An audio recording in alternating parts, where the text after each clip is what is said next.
Hello, so this is my current setup. I have this nice television which I bought very cheap.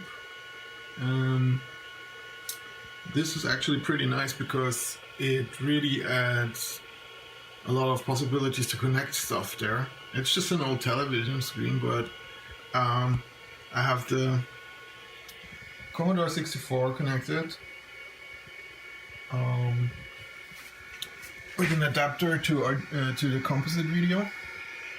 So this is the 64. The Amiga is connected with a SCART cable adapter, just here, and goes to the back of the thing. And then there's even another connection from my Atari, but I haven't connected the Atari because I don't have I don't have a power supply at the moment, which I'm still waiting for, and it got stuck in a delivery somewhere. So, well, here's the story of this little hard drive, which is still not working. I'm trying to format it right now, but I wanted to have an external hard drive, and I wanted everything to be very original. I don't want to add a new hard drive in there. So what I did was I bought one of those other old hard drives here, but it first came with no power supply. So I added the power supply I ordered from online, but it was kind of the wrong kind of power supply. Here you can see it. It stated it's a power supply for the... Oh, I just see that I have an error here. So there's a seek error.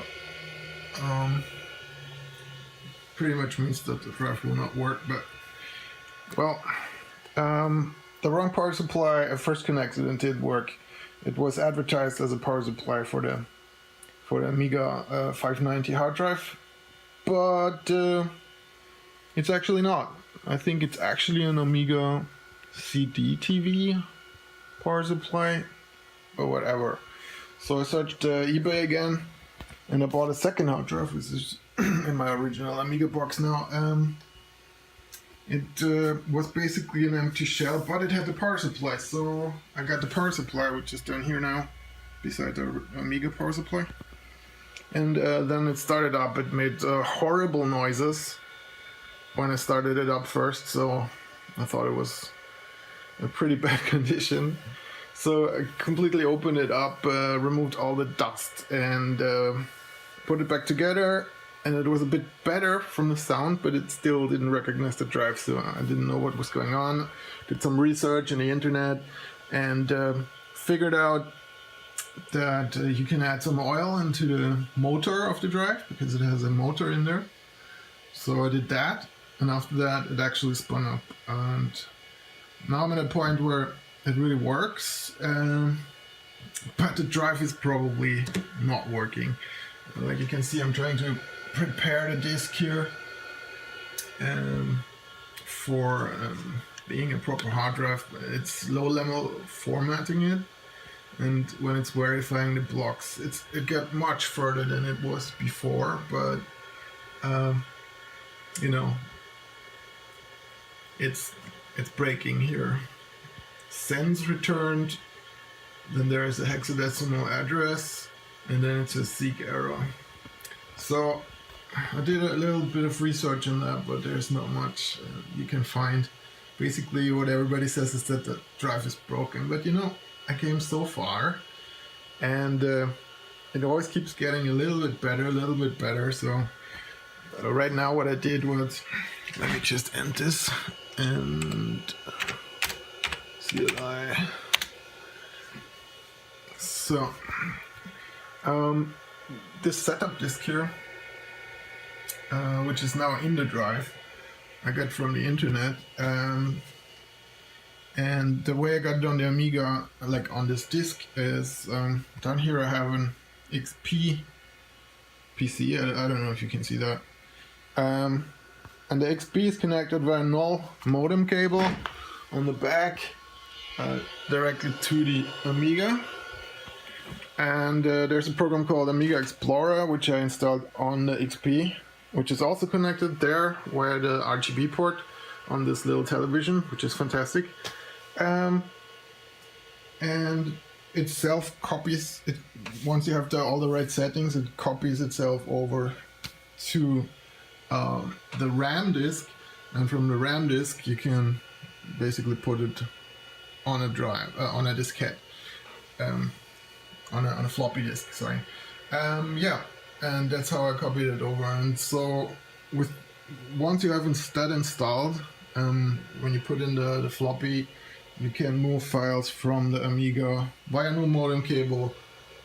Sorry, from the XP PC via no modem cable over the Amiga Explorer directly to the floppy drive of the Amiga 500.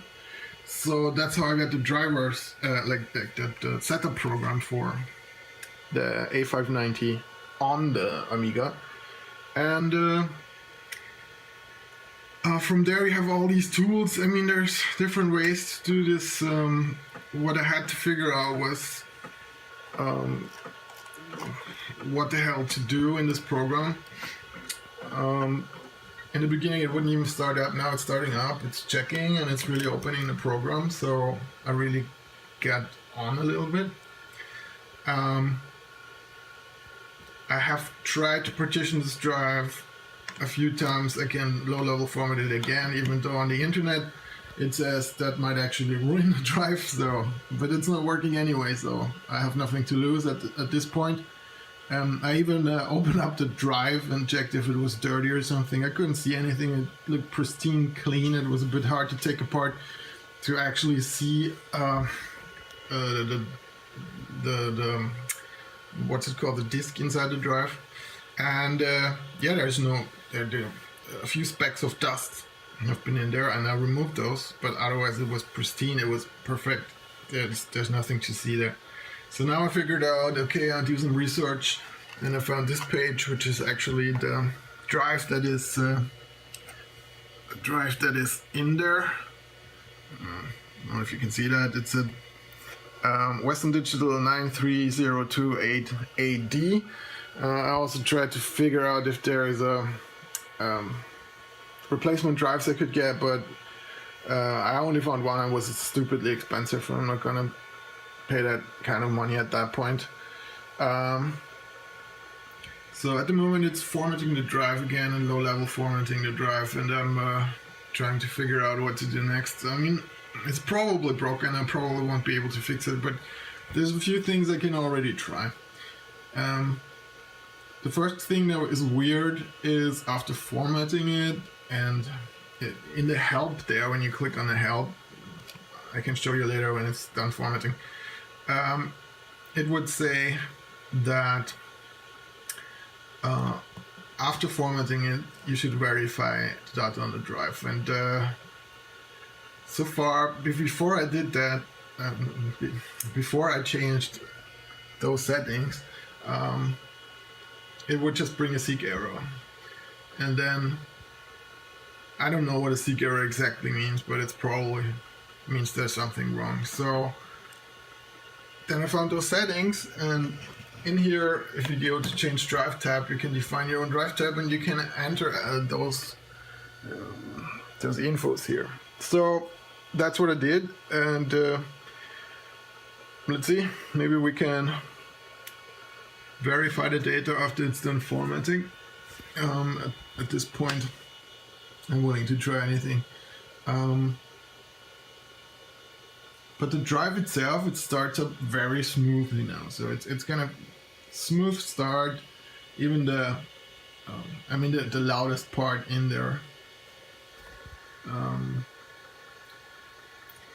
loudest part in there. Wait, I have to wait. My power is out. I have to probably continue this video in a few seconds when I get my charger.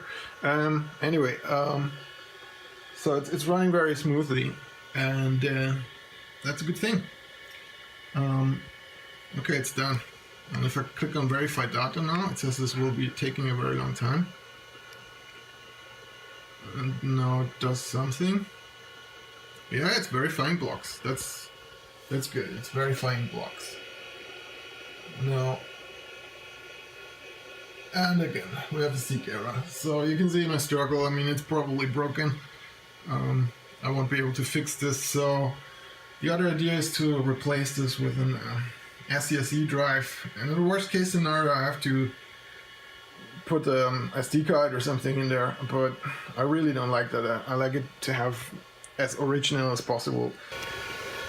Wow, so a little update. I got it running. Here's my HD.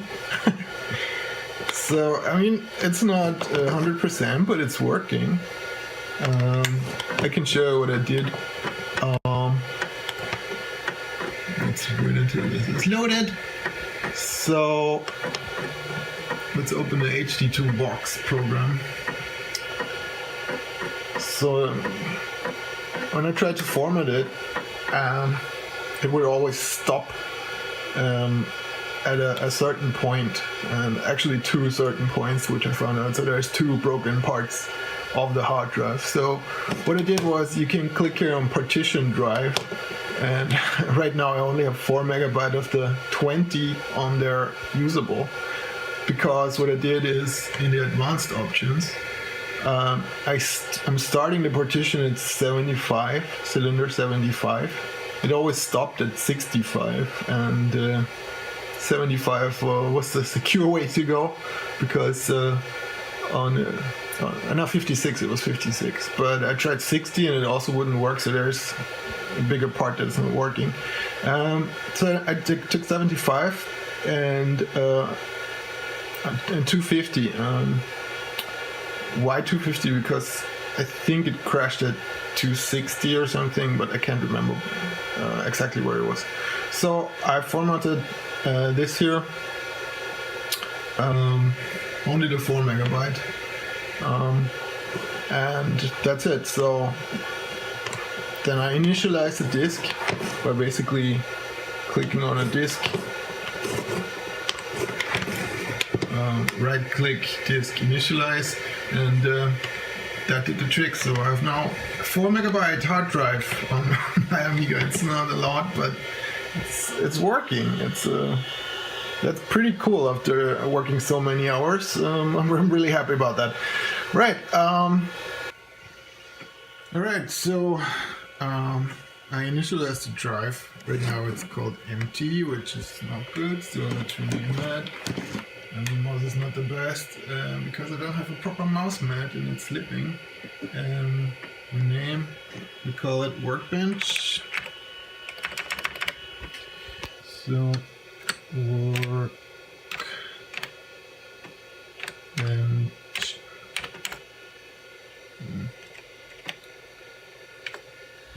Correct? Yeah. Okay. It's called workbench now. That's nice. So now I'm going to turn off the drive because I'm going to use my original workbench floppy for this, because the other one here has a few bugs. This is one of the disks I have found to have an error, but you know, if you use Xcopy, you can actually format them anyway and then copy stuff on it, and even though it has errors, it might still work. So that's what I did. It's just one of the copies that I have. I have two copies, one on a good disk, one on this experimental disk, and the original workbench here, which I ordered from the internet. It's an English version and a German keyboard. I have to fix that at some point, but right now I'm fine with that. So let's enter this. At that point I can actually show you the C64. If I turn on the C64, here we go, and there is my Commodore 64. It's actually not how usually N64 looks, menu looks, but because normally you put into basic, but I'm having the final cartridge in here. That's because I'm doing some assembler programming, which I will cover in a later video. But let's turn that off again, and let's turn the Amiga back on. So let's see. And here it automatically switches back this time, which is actually how it should work. Doesn't do it all the time. The hard drive is starting up. And now it realizes that the floppy is there. And we're booting into my original Workbench disk.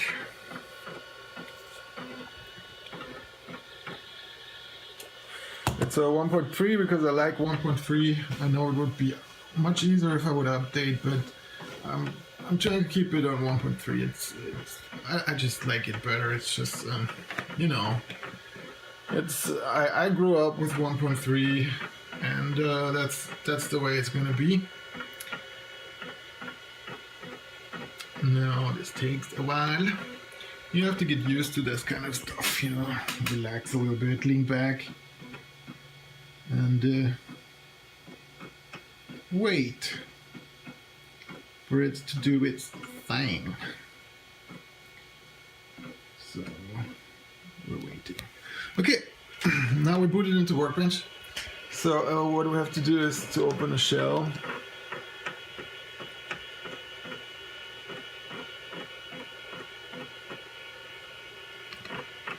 Okay. Hopefully this disk is okay, because the other one wasn't. I tried it and it had read errors. So this one is the original one. So we write copy df0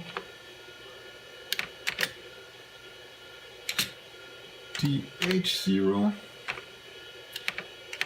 and all.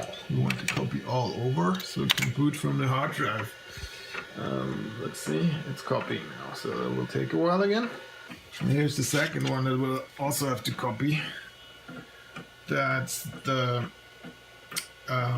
Amiga Extras, which is basic on it, like Amiga Basic, and it's interesting. It also says international, so maybe it has the language files for my keyboard. That would be nice. I haven't checked. I have to check that, because then I can copy that over to the hard drive too and change the language of the keyboard to German. Should be done very soon. Okay, did it. Now we're gonna end shell and shell. Then we're gonna turn off the wecker. Remove this. And then we turn it back on and we'll see what happens. Uh-oh. It's making weird sounds. The hard drive is making weird sounds. That scares me. It's probably not working. Oh, it's booting. It's booting. It's booting from the hard drive. From the hard drive. So far it was already much faster than from the disk. And there we are. We're booting from a 20-year-old hard drive. That's pretty awesome, isn't it? Okay, let's open shell. See, this is click sound. That means it's looking for a disk. So let's give it a disk, because we actually also have to copy that over. So copy df0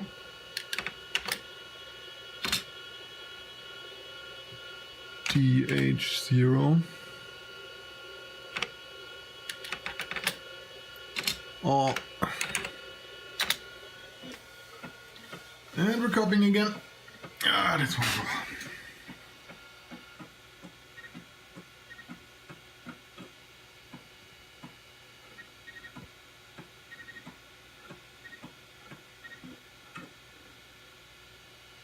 Great, we're done. Nice. Let's end shell again.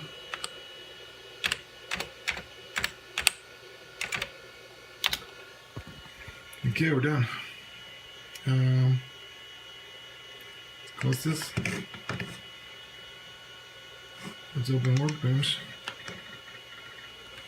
Okay. This is not very pretty, so we have to fix this also.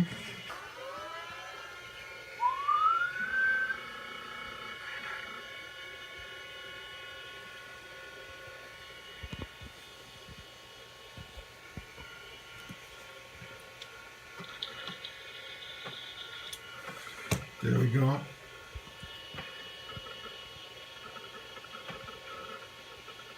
Wow, that's so cool.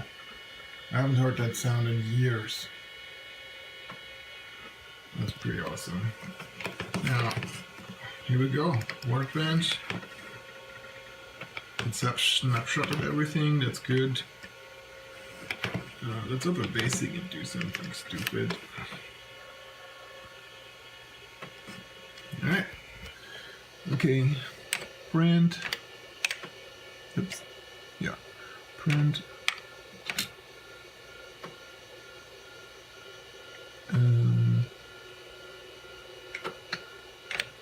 What?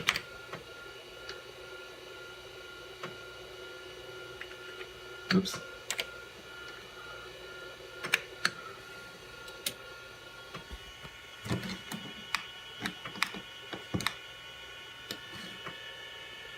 Yay! It printed fart. That's so nice. Okay, that seems to work. That's it for now. I'm pretty happy with what I have achieved, because this is really crazy stuff. Getting this old hard drive running again. I mean, it's like I said, it's not working 100%, but it's booting Workbench. Thank you for watching the Mystic Assembler. Subscribe for more SH*T like that.